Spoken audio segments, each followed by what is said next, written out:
Graças a Deus. Saúde, amada igreja, com a paz do Senhor. Por gentileza, pode tomar o vosso assento. Graças a Deus por essa rica oportunidade na qual o Senhor nos concedeu em estar aqui nesta noite. Quero louvar a Deus, agradecido, pois Ele é quem tem nos dado essa oportunidade, a Ele toda a honra, toda a glória e todo o louvor. Também não posso deixar em agradecer a vida do meu pastor, pastora Aparecida, juntamente com a sua esposa, nossa Marcélia, que tem sido um canal de Deus em nossas vidas, na minha vida, na vida da minha esposa e toda a nossa família. Que Deus continue conservando os nossos pastores. Eu tenho certeza que Ele está e continuará abençoando esta casa de oração. Abra sua Bíblia comigo, no livro do Gênesis. O capítulo é o capítulo de número 48. Capítulo 48. Quero louvar a Deus pela vida do pastor Elias, também Margarida, que estão cooperando juntamente com o nosso pastor de Setor. Gênesis capítulo 48. Nós leremos alguns versículos. Eu peço que você, por gentileza, mantenha a sua Bíblia aberta, pois nós iremos passar por alguns versículos até chegar ao versículo de número 20.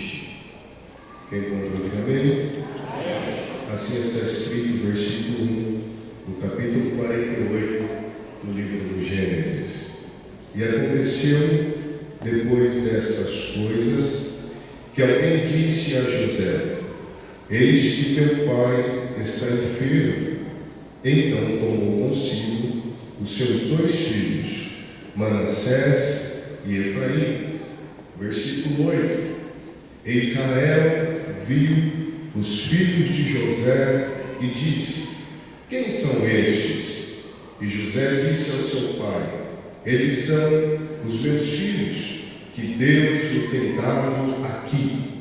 E ele disse: peço-te, traze-nos aqui para que eu os abençoe. Os olhos de Israel, porém, estavam carregados de velhice, já não podia ver, e fez-os chegar a ele, e beijou-os e o abraçou-os. Versículo 13. E tomou José a ambos, a Efraim na sua mão direita, à esquerda de Israel, e Manassés na sua mão esquerda, à direita de Israel, e fez-os chegar até ele. Mas Israel estendeu a sua mão direita e a pôs sobre a cabeça de Efraim, que era o menor, e a sua esquerda sobre a cabeça de Manassés, dirigindo as suas mãos propositadamente. Não obstante, Manassés sendo primogênito, abençoou a José e disse: o Deus em cuja presença andaram os meus pais, Abraão e Isaque, o Deus que me sustentou desde que nasci até este dia, o anjo que me livrou de todo mal, abençoe estes rapazes e seja chamado neles o meu nome, o nome de meus pais, Abraão, Isaque, e multiplique-se como peixes em multidão no meio da terra. Vendo, pois, José que o seu pai punha a sua mão direita sobre a cabeça de Efraim, foi mal aos seus olhos, e tomou a mão de seu pai para transpor de sobre a cabeça de Efraim a cabeça de Manassés. E José disse a seu pai: não assim, meu pai, porque este é o primogênito, põe a tua mão direita sobre a sua cabeça. Mas seu pai recusou e disse: eu sei, meu filho, eu sei. Também ele será um povo, e também ele será grande, contudo seu irmão menor será maior do que ele, e a sua descendência será uma multidão de nações. Assim os abençoou naquele dia, dizendo: em ti abençoará Israel, dizendo: Deus te faça como a Efraim e como a Manassés. e pôs a Efraim diante de Manassés. Amém. Amados irmãos, o texto que nós estamos lendo, ele traz uma liberação paterna de bênção sobre a linhagem de José. É bem verdade que nós precisamos lembrar que Israel, Jacó, aqui está no Egito. Deus havia mandado com que José, através de uma ação divina, pudesse governar ali no Egito. Os irmãos conhecem a história bíblica. A economia do mundo antigo não estava boa. Eles estavam passando por um momento de sequidão. Não tinham mais nenhum tipo de recurso, nem Israel e nenhuma das nações vizinhas. Antes, todos que precisavam de recursos precisavam se dirigir à terra do Egito, pois lá no Egito o Senhor havia levantado alguém por nome José, com a responsabilidade de administrar os recursos que estavam ainda no Egito. É desse cenário que José é o canal de Deus para o sustento da sua família. Os irmãos conhecem o texto bíblico, a história, mas eu quero relembrar a vocês que este homem José foi um canal de sustento não somente para os seus pais, mas todas as famílias israelitas que estavam sob a direção do seu pai agora estão sendo abastecidas por intermédio de José. Diante deste contexto, meus amados irmãos, passam-se os tempos. Jacó, Israel, agora está avançado em idade. O texto que nós lemos no capítulo 48 mostra que José levou os seus filhos para que pudessem ser abençoados pela vida de seu pai. Note, meus amados irmãos, que a bênção paterna no Antigo Testamento ela trazia algumas responsabilidades, e não somente isso, mas trazia um senso de continuidade sobre aqueles da prole da qual seriam abençoados. Desta feita, José traz seus filhos para a presença de seu pai Israel, com o objetivo de receber a bênção deliberada de Deus que estava sobre a vida do seu pai. A bênção paterna não tinha somente uma função espiritual, mas ela carregava também uma bênção cultural. A bênção paterna trazia três coisas que nós aprendemos nessa noite, que eram como se fossem herdades daquele que estava abençoando. A primeira delas era a transferência de promessa. Era uma forma de confirmar a promessa sobre a geração. José tinha consciência disso e apresenta os seus filhos, trazendo consigo a responsabilidade de dar continuidade à promessa que estava sobre a vida do seu pai, sobre a vida de Israel. A segunda coisa que a promessa trazia era uma autoridade espiritual, refletia a autoridade do líder espiritual, do pai, como uma responsabilidade de guiar e direcionar a sua família. José tinha esse sentimento no seu coração, que a bênção que Deus havia deliberado do seu pai precisava alcançar a vida dos seus filhos. Também ele trazia consigo a promessa, e a bênção trazia consigo um destino profético. Muitas vezes essas bênçãos eram profecias que estavam deliberadas, não somente sobre a vida do patriarca, mas essa profecia ramificaria sobre toda a prole que estava sobre si e diante dele. Então José tinha consciência de que seus filhos precisavam, seus filhos necessitavam receber a herança do seu pai. Eles necessitavam da continuidade continuidade ao propósito que Deus tinha colocado sobre a vida do seu pai Israel. E uma coisa eu acho interessante: José sabia conscientemente que a responsabilidade estava sobre ele levar os seus filhos para receber a bênção dos seus pais. Eu abro parênteses nessa noite, porque muitas pessoas acham que é o sacerdote que precisa liberar a bênção, o sacerdote que precisa ensinar os filhos, é a tia das crianças que precisa ministrar sobre a vida deles. Não, a responsabilidade Deus entregou para você, para dar continuidade ao projeto que Ele tem na sua glória.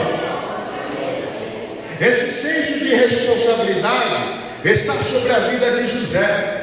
Ele entende que a bênção estava sobre a vida do seu pai. E o que me chama a atenção é que só recebe a bênção aquele que reconhece o poderio daquele que pode deliberar a bênção sobre a vida dele.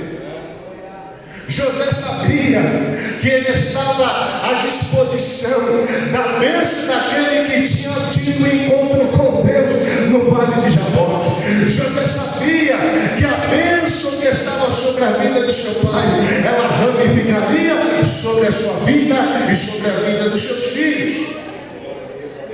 Diante desse contexto, José apresenta os seus filhos diante do seu pai.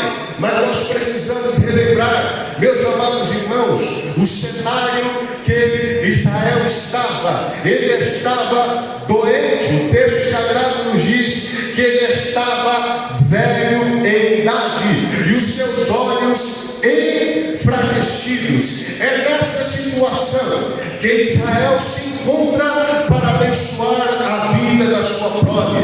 Ele está com algumas dificuldades por intermédio da idade, mas isso não impediu, isso não foi uma barreira sobre a vida de José. José sabia que a visão poderia estar, quem sabe, uma visão ainda terra, quem sabe até se acabando, mas enquanto tivesse vida, ele tinha esperança que o seu pai ministraria sobre a vida dos seus filhos. E assim foi. José agora apresenta os seus filhos diante do seu pai, e os textos sagrados nos diz que o Senhor então utiliza-se da vida de Israel para ministrar sobre a vida dos filhos de José. Manassés, que era o mais velho, e Efraim, que era o mais novo. O texto diz então que José organiza os seus filhos. Irmãos, note que isso é importante para o entendimento dessa mensagem. O texto sagrado diz que José organiza a forma daqueles que iriam receber a bênção do seu pai. O texto sagrado diz que José coloca à sua direita, à esquerda do seu pai, o filho mais novo. O filho mais novo chamava-se Efraim, e coloca à esquerda, na esquerda de José, à direita do seu pai, o seu filho mais velho. Porque era assim no Antigo Testamento. José tinha consigo o paradigma da tradição.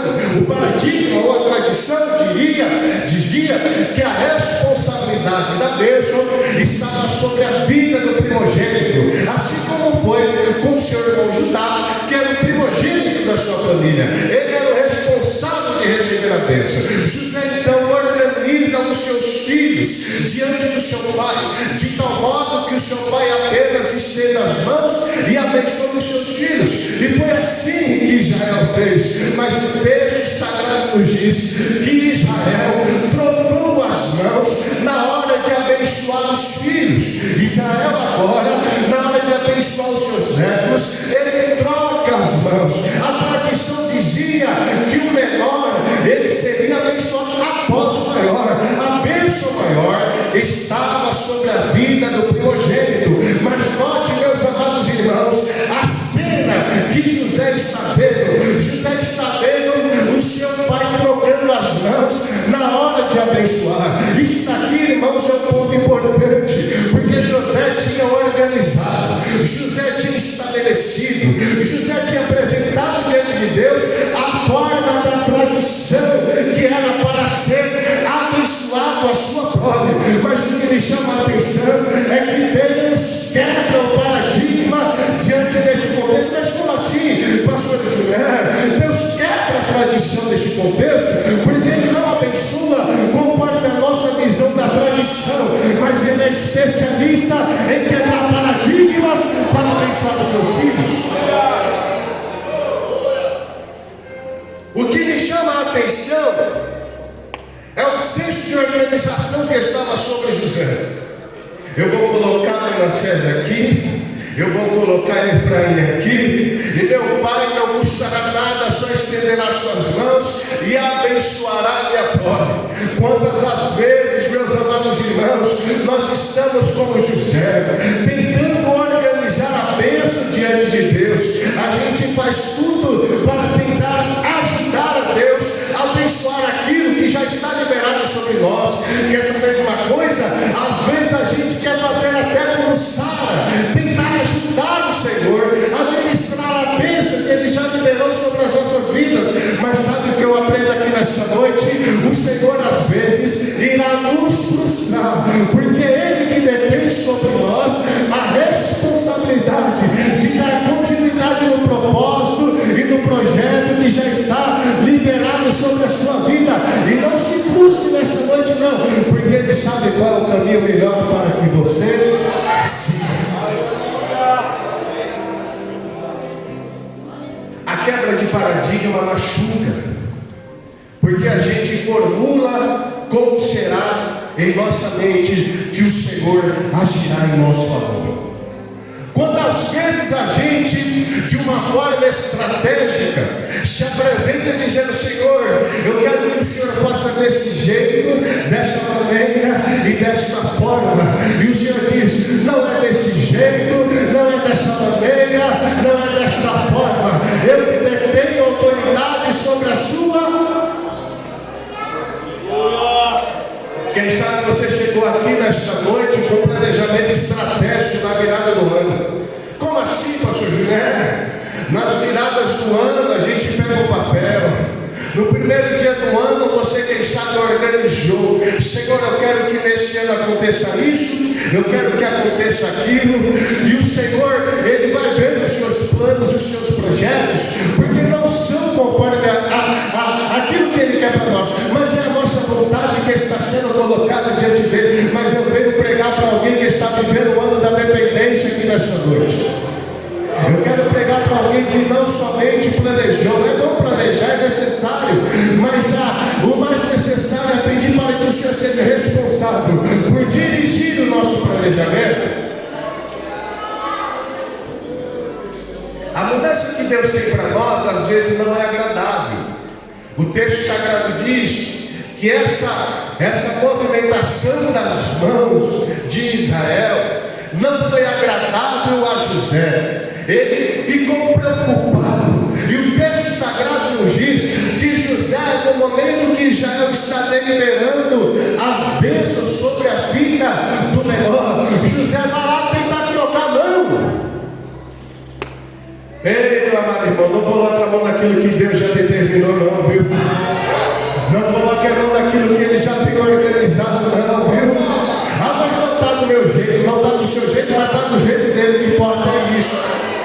José tentou interditar o projeto que o Senhor Deus estava predicando e liberando sobre a vida de Efraim, e ele tentou colocar a mão sobre a bênção dos pais, dizendo: Pai, muda a mão aqui, não é dessa forma não. O Senhor está dizendo: se você quer viver dependente de mim, não seja dependente do seu planejamento, mas coloque o seu planejamento em mim, porque eu sou poderoso para cumprir aquilo que eu quero fazer na sua vida. Israel recusa mudar.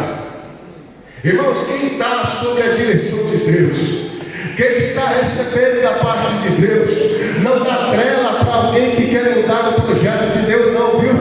Ei, nesta noite o Senhor está dizendo: não deixe ninguém mudar aquilo que eu entreguei sobre a sua vida. A responsabilidade que eu dei foi para você, não foi para aquele que está tentando mudar, não.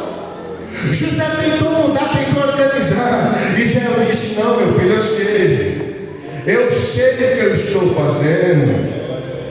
O que me chama a atenção é que, quem sabe, para José O velhinho estava sem visão. Quem sabe para José, o velhinho estava já sem nenhum tipo de habilidade, e ele quer tentar ajudar o velhinho. Cuidado, meu amado irmão, o que para você é falta de visão, para o outro pode ser prosperidade de crescimento. Então cuidado naquilo que você está falando. Alguém está dizendo, está sem visão, está velho demais, mas vai fazer isso, aquilo. Você está dizendo, não, eu não preciso da tua visão, porque eu preciso do coração aberto para que eu possa direcionar. Israel recusa mudar, ele diz, meu filho, ele será grande também.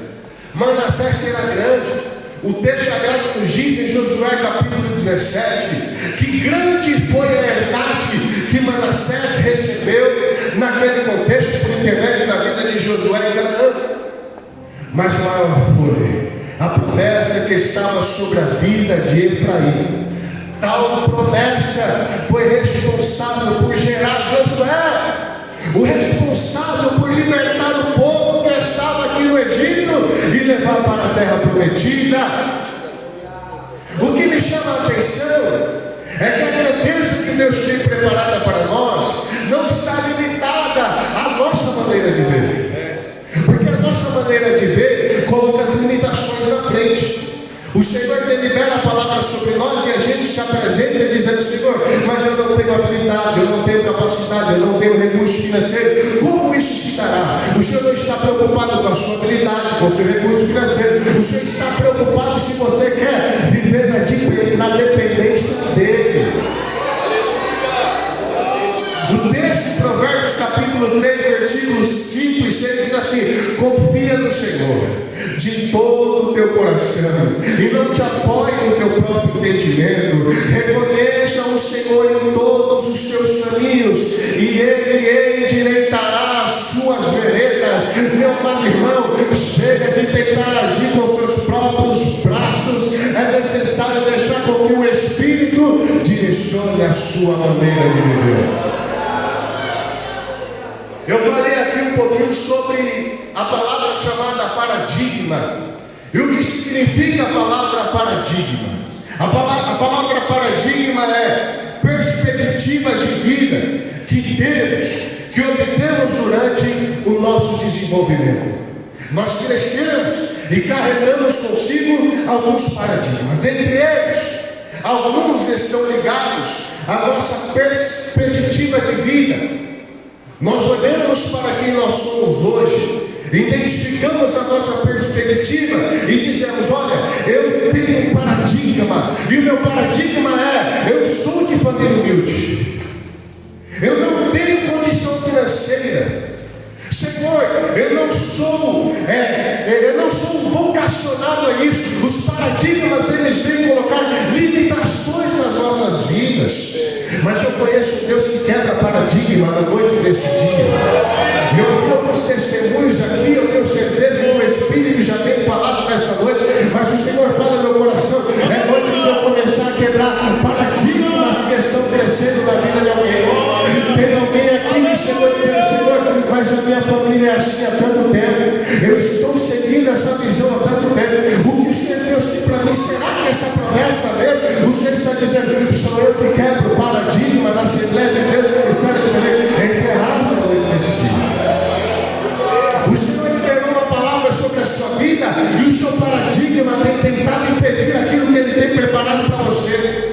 O Senhor liberou uma palavra de crescimento na sua vida. O Senhor tem uma bênção liberada sobre a sua família. Mas quantas vezes você está olhando o seu paradigma? Você está dizendo: Senhor, eu moro em Ferraz de Vasconcelos, no extremo leste da cidade de São Paulo. Você está dizendo: Senhor, eu não tenho condições de ter uma casa, eu moro de aluguel. Senhor, eu não tenho condições de fazer essa faculdade. Tudo isso é paradigma. E você diz e olha para si: Senhor, eu estou limitando o Senhor a agir, o Senhor trabalhar. O Senhor olha para você e diz: eu sou responsável por quebrar todos os paradigmas que até hoje você tem posto diante de mim como empecilhos para o meu projeto. O Deus que quebra paradigmas tem o poder de mudar hoje.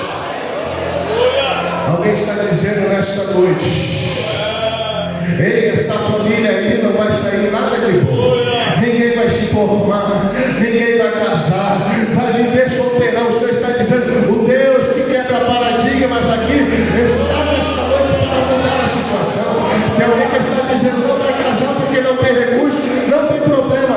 O Deus do recurso, Jeová Jireh, está aqui nesta noite. Alguém está dizendo, tem uma palavra liberada sobre a minha vida, e a palavra é que eu vou atravessar o Oceano Atlântico. E alguém olha para o paradigma e diz, Senhor, mas eu não tenho recurso financeiro, eu não tenho, Senhor, habilidade, eu nem sei falar em outra língua. O Senhor está dizendo, eu, Deus que quebra o paradigma nesta noite, posso fazer aquilo que você não pode fazer. A senhora testemunhou aqui que há um tempo atrás ela estava passando uma dificuldade, mas o Deus que quebra paradigma fez o seu filho, está comemorando as férias lá na Disney. Quem é que faz isso? É o Deus de Israel. O Deus de Israel, ele cria a existência, ele traz a existência aquilo que não existe, para mostrar o seu poder. O irmão Evandro ministrou aqui que o Senhor abriu um cargo, que não havia nenhuma expectativa de abertura, mas o Deus que quebra paradigma, ele traz a existência aquilo que não existe, para mostrar que ele é Deus na sua vida. Há 3 anos atrás, eu estava trabalhando ainda onde eu trabalho há 11 anos, inclusive quem me indicou nessa empresa foi o meu amigo Rubens Antônio. Eu estava trabalhando há 3 anos atrás na área comercial, e lá nós tínhamos a responsabilidade de fazer alguns eventos, algumas feiras que chamamos assim. E essas feiras, amados irmãos, eram estabelecidas em vários locais do país. E aí nós íamos por alguns estados apresentar os produtos e assim sucessivamente. Mas algo clamava no meu coração, Senhor, como é que eu posso estar lá? Se o Senhor tem uma chamada sobre a minha vida, eu tenho uma responsabilidade me esperando lá na congregação. Senhor, eu quero que o Senhor me mude desse cenário. Mas o cenário que eu estava vivendo é um cenário onde já estava no limite. Não tinha mais para onde ir, para onde crescer, era aquilo e pronto, acabou. Mas o Senhor havia liberado uma palavra. E a palavra era, eu tenho uma cadeira preparada para você. Eu disse, que coisa de cadeira é essa? Quem prepara a cadeira? O Senhor tem uma cadeira para mim? Que cadeira é essa, Senhor? A gente olha para a nossa situação hoje, para os nossos paradigmas, e quer intervir, tentar limitar o agir de Deus. O Senhor dizia para mim, acalma o coração, espera, que no meu tempo eu vou agir de uma forma que você não espera. Em determinado momento, eu estava chegando numa feira, nós estávamos no estado do Rio Grande do Sul, chegando na empresa, eu fui convocado pelos diretores da empresa, e eles disseram, senhora, eu preciso falar com você. Nós participamos de um curso, e nós agora estamos no nosso coração de dar crescimento na nossa empresa. E a partir de hoje, nós iremos criar alguns cargos. Eu disse, opa, o Deus que quebra o paradigma está agindo aí. E ele disseram, a gente vai criar um cargo, ele se chama planejamento financeiro, dentro de uma área chamada controladoria da empresa. Ele disse, é mesmo? Você não é formado em ciências contábeis? Eu disse, eu sou. Agora tem uma cadeira preparada para você na área do planejamento financeiro dessa empresa. Eu disse assim, rapaz, esse Deus que prepara a cadeira, ele é fiel mesmo. Porque ele traz a existência aquilo que não existe para entregar para o seu cérebro, para mostrar que ele é Deus todo poder. No planejamento eu chego com orçamentário de 3 empresas e de uma ronde, sendo ela multinacional. Quem é que faz isso? É o próprio Deus que quebra paradigmas. Deixa eu abrir um parênteses aqui. Deus utilizou a vida do profeta Natan, em 2 Samuel, capítulo 7, versículo 8. E o Senhor disse assim, dá um recado para Davi, Natan. Qual é o recado, Senhor? Diga para ele que eu encontrei ele lá atrás das malhadas, cuidando das ovelhas de seu pai.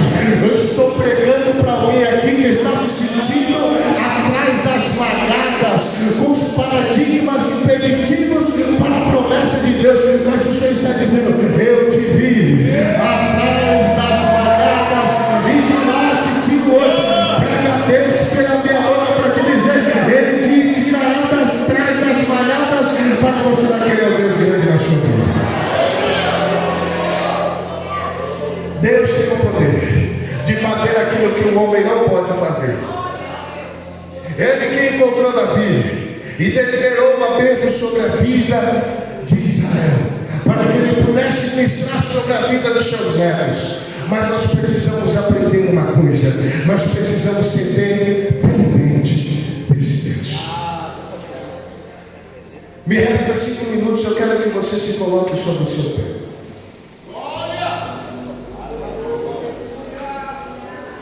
Quem sabe você chegou aqui com um paradigma impeditivo de crescimento na sua vida, mas o Deus que nós pregamos nessa noite, Ele tem o poder de fazer aquilo que o homem não pode fazer. Aquilo que você não tem recurso, capacidade, intelecto, o Deus que nós pregamos aqui nessa noite, Ele é dono do ouro da prata, Ele dá recurso, Ele dá intelecto, é Ele que delibera as línguas nativas sobre nós. Basta você crer e acreditar. Tem alguém comigo que crê nessa noite? Tem alguém que ainda crê no Deus que traz a existência aquilo que não existe?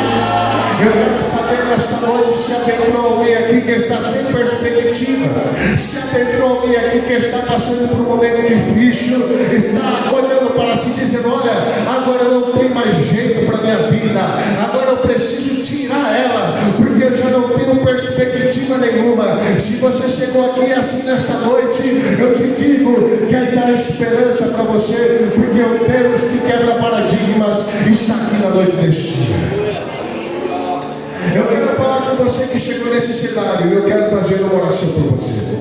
Onde está você que chegou aqui e ainda não entregou a sua vida para Jesus? Está se limitando por intermédio das suas dificuldades, ou até mesmo o jeito que você chegou aqui nesta noite. Tem alguém que chegou dessa forma? Não saia daqui dessa maneira. Jesus Cristo tem o poder de mudar a situação que você chegou aqui nesta noite. Basta você abrir o coração para Ele. Eu pergunto pela segunda vez: alguém aqui nesta noite que ainda não conhece a Jesus como o único e suficiente Salvador da sua alma? Aonde está você? Dê um sinal com a sua mão, deixa eu me ver aí. Onde está você? Os nossos irmãos nos ajudem atrás. Tem alguém? Tem alguém que ainda não conhece ao Senhor Jesus Cristo e aqui está presente? Tem alguém? Todos são crentes em Cristo Jesus. Deus seja louvado por isso. Mas eu quero orar com você. Eu quero orar com...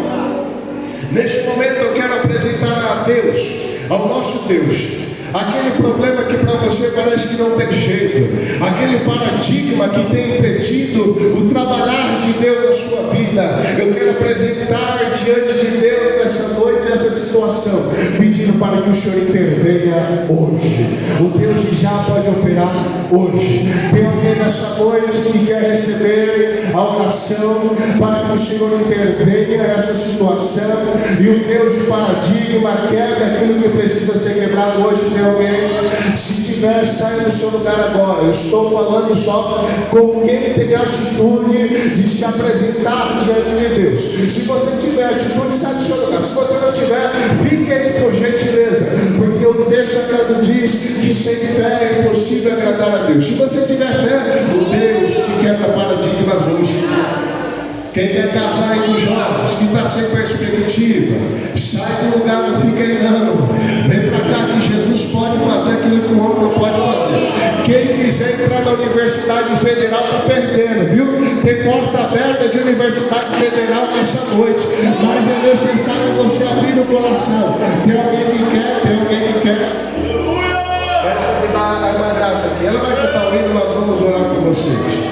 Tem mais alguém? Ó, a oportunidade está passando hoje. A janela do céu está aberta agora. Viu? Se quiser, Ele dá de graça. Se quiser, Ele pode deliberar. Mas é necessário acreditar. É necessário abrir o coração. Porque o Deus que quebra paradigma está aqui nessa noite.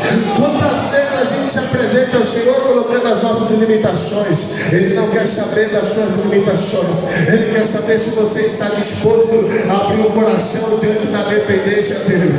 Já tem os irmãos aqui que abriram o coração. Nós vamos orar por eles. Nós vamos orar por eles. E eu tenho certeza, convicção, que ainda este ano o Deus que manda a resposta aos seus filhos dará testemunho para essas bocas que aqui estão presentes, e o Senhor manifestará o poder dele. A igreja que ficou aí atrás, estenda as mãos. Estenda as mãos para cá. Estenda as mãos para cá. Aqui só está quem necessita, viu? Aqui só está quem precisa. Então nós vamos orar por eles agora. Nós vamos estender as mãos. E o Deus que nós pregamos aqui nesta noite tem o poder de intervir nesta causa. Eu não sei se essa causa é financeira. Eu não sei se esta casa é conjugal. Eu não sei qual é o tipo, mas eu te convido a entregar a Ele agora. E Ele é poderoso para quebrar aquilo que precisa ser quebrado. Estenda as mãos para cá, igreja. Senhor nosso Deus e Pai, aqui estão os teus filhos que receberam a palavra.